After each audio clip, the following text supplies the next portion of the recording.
right behind me is Virginia and Truckee number 1005.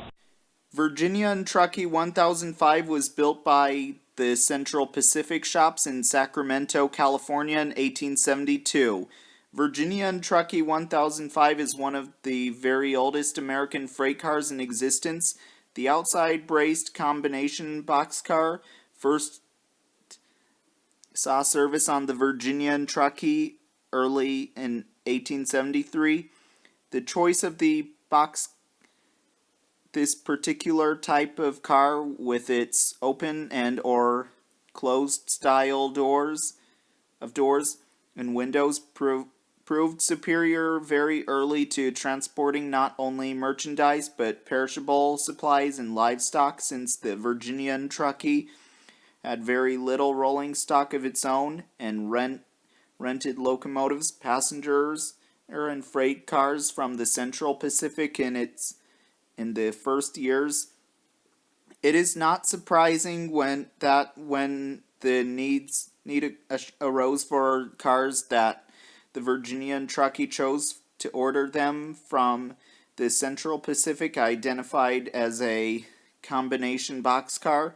The yellow painted Virginia and Truckee 1005 was not one of 5 Central Pacific built boxcars that enabled the Virginia and Truckee to carry a multitude of loads, originally furnished with hazardous link and pin couplers and hand-operated brakes. New ICC rules laid down in the late 1890s compelled the Virginia and Truckee to equip the car with a safer type of coupler and Westinghouse air brakes.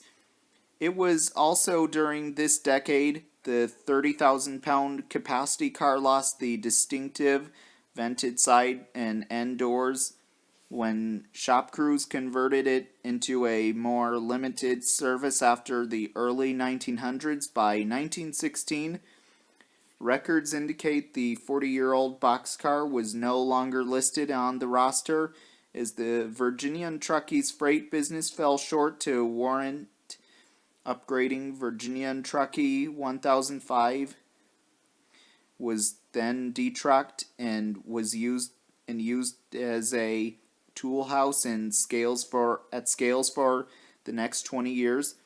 Then in 1933, to fulfill Paramount Pictures requested a vintage railroad rolling stock for their epic film epic Union Pacific. The wooden car body was rescrewed, placed on trucks and shipped to the movie location in Utah. Also, Virginia and Truckee 1005 can be found at the Nevada State Railroad Museum in Carson City, Nevada.